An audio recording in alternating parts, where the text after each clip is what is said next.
আমার প্রিয় নবম শ্রেণীর ছাত্রছাত্রীদের জন্য নিয়ে চলে এলাম বাংলা বিষয়ে দ্বিতীয় পর্যায়ক্রমিক পরীক্ষার একটি চূড়ান্ত গুরুত্বপূর্ণ নমুনা প্রশ্নপত্র ও সাথে তার উত্তর।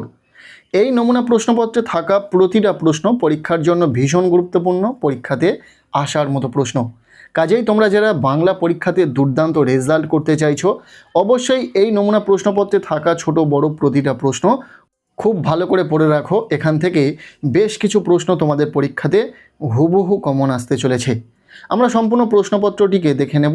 প্রশ্নপত্রের শুরুতেই রয়েছে একের দাগ, বলা হচ্ছে সঠিক উত্তরটি নির্বাচন করো, যে কোনো 8টি।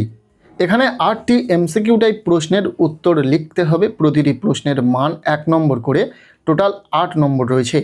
প্রথম প্রশ্ন, হিন্দি সাহিত্যের বঙ্কিম বলা হয়, উত্তর হবে এখানে থাকা অপশান খ, প্রেমচাঁদকে।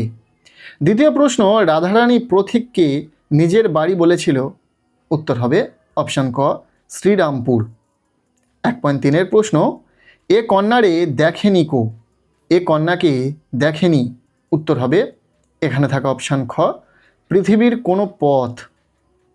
1.4-এর প্রশ্ন, আবহমান কবিতাটির মূল কাব্যগ্রন্থ, উত্তর হবে এখানে থাকা অপশান গ, অন্ধকার বারান্দা। 1.5-এর প্রশ্ন, তোমাকে শতবার স্বাগত জানাচ্ছি, বক্তা যেখানে স্বাগত জানাচ্ছেন, উত্তর হবে এখানে থাকা অপশান খ, ভারতবর্ষে।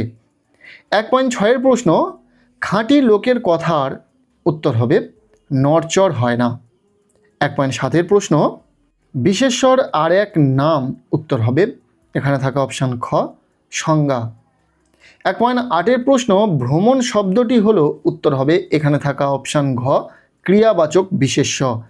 1.9-এর প্রশ্ন, আমার কত কাজ পড়ে আছে, এখানে আমার কথাটি হলো, উত্তর হবে ব্যক্তিবাচক সর্বনাম। 1.10-এর প্রশ্ন, শঙ্কু অর্নিথন যন্ত্র তৈরি শেষ করেছিলেন, উত্তর হবে 14 নভেম্বর। এরপর রয়েছে প্রশ্নপত্রের 2-এর দাগ, বলা হচ্ছে কম বেশি 15টি শব্দে নিচের প্রশ্নগুলির উত্তর দাও, যে কোনো 8টি। এখানে 8টি এসএকিউ টাইপ প্রশ্নের উত্তর লিখতে হবে। প্রতিটি প্রশ্নের মান 1 নম্বর করে, টোটাল 8 নম্বর রয়েছে। আমরা এই এসএকিউ টাইপ প্রশ্নের ক্ষেত্রেও উত্তর দেখে নেব। প্রথম প্রশ্ন, রাধারানী একা রথের মেলায় গিয়েছিল কেন, উত্তর হবে, প্রশ্নের নিচে আমরা উত্তর করে দিয়েছি, তোমরা দেখে নাও, নিজেরা চেষ্টা করো, আর যারা পারছো না তারা অবশ্যই উত্তর দেখে নেবে। উত্তর হবে, রাধারানী বনফুলের মালা বিক্রি করে মার পথ্য সংগ্রহ করবে বলে মহেশের রথের মেলায় গিয়েছিল। দ্বিতীয় প্রশ্ন, কবির চোখের পরে মুখের পরে কি ভাসে, উত্তর হবে কবি জীবনানন্দ দাশের চোখের পরে মুখের পরে বাংলার নীল সন্ধ্যার চেহারায় আসা কেশবতী কন্যার চুল ভাসে। ইম্পর্টেন্ট প্রশ্ন। 2.3-এর প্রশ্ন, কবি লাউ মাচার পাশে কেন দাঁড়াতে বলেছেন, উত্তর হবে কবি লাউ মাচার পাশে গিয়ে দাঁড়াতে বলেছেন কারণ পল্লী বাংলার প্রকৃতি ললিত সহজ সরল জীবনকে সেখানে খুঁজে পাওয়া যায়। 2.4-এর প্রশ্ন, নব নব সৃষ্টি রচনা অংশে লেখক রান্নাঘর থেকে কি কি তাড়ানো মুশকিল বলেছেন, উত্তর হবে নব নব সৃষ্টি রচনাংশে রান্নাঘর থেকে আলু কপি এ জাতীয় বিদেশি সবজি তাড়ানো মুশকিল বলেছেন। যে প্রশ্নগুলো দেখছো প্রতিটা প্রশ্নই ইম্পর্টেন্ট। দ্বিতীয় পর্যায়ক্রমিক মূল্যায়নে তোমাদের কিন্তু এই প্রশ্নগুলো আসার সম্ভাবনা রয়েছে। এরপর 2.5-এর প্রশ্ন, কিন্তু বিঘ্ন আছে বহু, কোন কাজে বিঘ্ন আছে, উত্তর হবে ভারতবর্ষের বিশেষত ভারতের নারী সমাজের সার্বিক উন্নয়নের কাজে প্রচুর বিঘ্ন আছে। 2.6-এর প্রশ্ন, আমরা কি কারণে সর্বনাম ব্যবহার করি, উত্তর হবে আমরা নামপদের পুনরুক্তি ব্যবহার করার জন্য সর্বনাম ব্যবহার করি। 2.7-এর প্রশ্ন, মরদ কি বাত হাতি কা দাঁত প্রবাদটির অর্থ লেখো, উত্তর হবে প্রবাদটির অর্থ হলো প্রকৃত মানুষ কথা দিলে সব রকমভাবে সেই কথা রাখার চেষ্টা করে, তার নড়চড় হয় না। 2.8-এর প্রশ্ন 2.8-এর প্রশ্ন, ধাতুর সঙ্গে ড্যাশ যোগ হলে ধাতু ক্রিয়াপদে পরিণত হয়, উত্তর হবে ক্রিয়া বিভক্তি যোগ হলে। 2.9-এর প্রশ্ন 2.9-এর প্রশ্ন, আলংকারিক অব্যয়ের একটি উদাহরণ দাও, উত্তর হবে তুমি কিন্তু তাড়াতাড়ি চলে আসবে। 2.10-এর প্রশ্ন অর্থাৎ এসএকিউ টাইপ শেষ প্রশ্ন, কার্ভাস কোন জাতীয় পাখির ল্যাটিন নাম, উত্তর হবে কার্ভাস কাক জাতীয় পাখির ল্যাটিন নাম। এই ছিল 2.10-এর দাগ থেকে এসিকিউ টাইপ প্রশ্ন, উত্তর সহ দেখে নিলে। এরপর রয়েছে প্রশ্নপত্রে 3-এর দাগ, বলা হচ্ছে কম বেশি 60 শব্দে নিচের যে কোনো একটি প্রশ্নের উত্তর দাও। এখানে 3 মার্কের 2টি প্রশ্ন রয়েছে, একটি প্রশ্নের উত্তর লিখতে হবে। আমরা এই 3 মার্কের প্রশ্নের ক্ষেত্রেও উত্তর করে দিয়েছি, দেখে নিতে পারো। প্রথম প্রশ্ন, আলো জ্বালিয়া রাধারানী দেখিল টাকা বটে পয়সা নাহি। রাধারানী কে? কখন সে আলো জেলে উক্ত ঘটনাটি দেখেছিল? উত্তর হবে রাধারানী গল্পাংশের মুখ্য চরিত্র রাধারানী ছিল এক পিতৃহীন 10-11 বছরের বালিকা। রথের মেলায় পরিচয় হওয়া পথিক রাধারানীর কাছে থেকে 4 পয়সা দিয়ে বনফুলের মালাটি কেনে, কিন্তু রাধারানীর পয়সাটি বড় মনে হয়। পথিক ডবল পয়সা ইত্যাদি বললেও রাধারানী সেটি বাড়ি এনে আলো জেলে পরীক্ষা করার কথা বলে। পথিককে বাইরে অপেক্ষায় রেখে চকমকি ঠুকে আগুন জেলে রাধারানী দেখে, তার অনুমানই যথার্থ। এরপর 3.2-এর প্রশ্ন, বাঙালির সর্বশ্রেষ্ঠ সাহিত্য সৃষ্টি তার পদাবলী কীর্তনে। এই পদাবলী কীর্তনের কোন বৈশিষ্ট্যের দিকে লেখক ইঙ্গিত করেছেন? উত্তর হবে লেখক সৈয়দ মুজতবা আলীর মতে পদাবলী সাহিত্যের প্রাণ আর দেহ দুটোই খাঁটি বাঙালি। এই সাহিত্যে শুধু যে মহাভারতের শ্রীকৃষ্ণ বাংলায় কানু হয়ে উঠেছেন তাই নয়, রাধাও হয়ে উঠেছেন একেবারে খাঁটি বাঙালি মেয়ে। ভাটিয়ালির নায়িকা, বাউলের ভক্ত, মুর্শিদার আশিক আর পদাবলীর রাধা একই চরিত্র হয়ে উঠেছেন। ইম্পর্টেন্ট একটি প্রশ্ন, খুব ভালো করে উত্তর সহ দেখে রাখো, প্রশ্নটি পরীক্ষাতে আসার সম্ভাবনা রয়েছে। নেক্সট প্রশ্নপত্রে 4-এর দাগ, বলা হচ্ছে কম বেশি 60 শব্দে নিচের যে কোনো একটি প্রশ্নের উত্তর দাও। এখানে 3 মার্কের প্রশ্ন রয়েছে, একটি প্রশ্নের উত্তর লিখতে হবে। 3 নম্বর, 2টি প্রশ্ন পরীক্ষাতে পাবে। আমরা এই 3 মার্কের প্রশ্নের ক্ষেত্রে উত্তর করে দিয়েছি। মূলত এখানে কবিতা থেকে প্রশ্ন রয়েছে। প্রথম প্রশ্ন, লাল লাল বটের ফলের ব্যথিত গন্ধের ক্লান্ত নীরবতা তাৎপর্য ব্যাখ্যা করো। উত্তর হবে আকাশে 7টি তারা কবিতায় কবি পল্লী প্রকৃতির মধ্যে বাংলার প্রাণকে খুঁজে পেয়েছিলেন। গাছ থেকে খসে পড়া বট ফলের মধ্যে রয়েছে এক নীরব ক্লান্তি। বাংলার শান্ত নিস্তরঙ্গ প্রকৃতির মধ্যে থাকা বিষাদময় তাকেই যেন কবি এখানে প্রত্যক্ষ করেছেন। গাছ থেকে খসে পড়া বট ফলের মধ্যে রয়েছে জীবন থেকে বিচ্ছিন্ন হওয়ার বেদনা। এরপর 4.2-এর প্রশ্ন, কে এইখানে ঘর বেঁধেছে? ঘর বেঁধেছে কথাটির তাৎপর্য কী?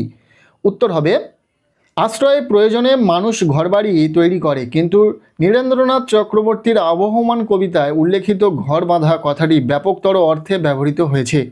এর অর্থ শুধু ইট কাঠ পাথর দিয়ে বাসস্থান তৈরি হয় না, এর ভিত্তি তৈরি হয় স্নেহ মমতা মাখা সম্পর্কের উষ্ণতা দিয়ে এবং আপন করে নেওয়ার চেষ্টা থেকেই। বাংলায় আসা মানুষজনও সেভাবেই এদেশকে ভালোবেসে এখানে ঘর বেঁধেছে। নেক্সট প্রশ্নপত্রে 5-এর দাগ, বলা হচ্ছে কম বেশি 60 শব্দে নিচের যে কোনো একটি প্রশ্নের উত্তর দাও।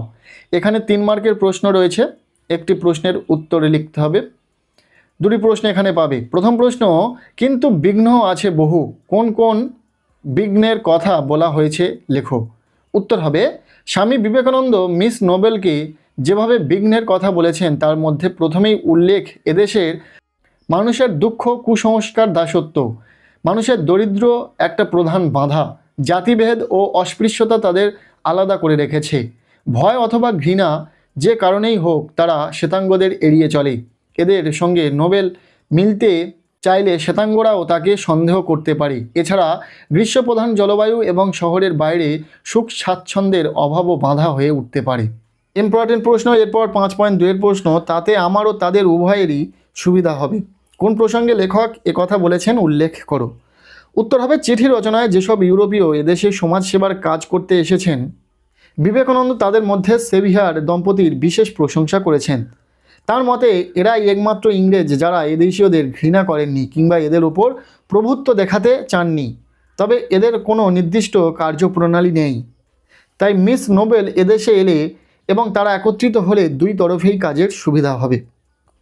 এরপর রয়েছে প্রশ্নপত্রে 9-এর দাগ, বলা হচ্ছে কম বেশি 120 শব্দে নিচের যে কোনো একটি প্রশ্নের উত্তর দাও। এখানে 5 নম্বরের প্রশ্ন রয়েছে। প্রথম প্রশ্ন, বর্তমান যুগের ইংরাজি ও বাংলা আত্মনির্ভরশীল নয়, আত্মনির্ভরশীল ভাষা কাকে বলে? লেখকের এরকম মনে হওয়ার কারণ কি? এরপর দ্বিতীয় প্রশ্ন, রাধারানী গল্পাংশের পথিক চরিত্রটি আলোচনা করো। 5 মার্কের জন্য এই 2টি প্রশ্ন ইম্পর্টেন্ট রয়েছে, যে কোনো একটি পরীক্ষাতে তোমরা পেতে পারো। এরপর রয়েছে প্রশ্নপত্রে 7-এর দাগ, বলা হচ্ছে কম বেশি 120 শব্দে নিচের যে কোনো একটি প্রশ্নের উত্তর দাও। এখানে কবিতা থেকে প্রশ্ন রয়েছে, প্রশ্নের মান 5 নম্বর। দুটি প্রশ্ন পরীক্ষাতে থাকবে, একটি প্রশ্নের উত্তর তোমাদেরকে লিখতে হবে। প্রথম প্রশ্ন, আকাশে 7টি তারা কবিতায় কবির দেখা বাংলার রূপ নিজের ভাষায় বর্ণনা করো। এরপর দ্বিতীয় প্রশ্ন, ফুরোয় না তার কিছুই ফুরোয় না, এখানে কি না ফুরোনোর কথা বলা হয়েছে, কেন কিছুই ফুরোয় না? ইম্পর্টেন্ট একটি প্রশ্ন, খুব ভালো করে পড়বে।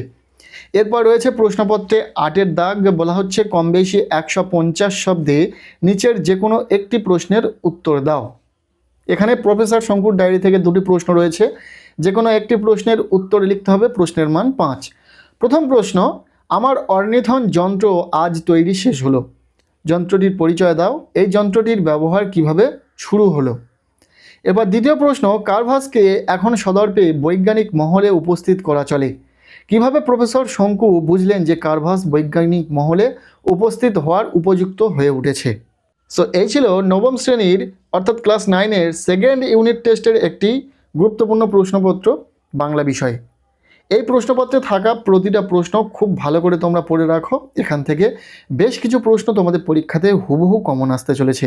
আজকের এই ভিডিওটি কেমন লাগলো অবশ্যই জানিও, ভিডিওটি ভালো লেগে থাকলে লাইক করে দাও, আমাদের এই চ্যানেলে নতুন হলে চ্যানেলটিকে সাবস্ক্রাইব করে রাখো।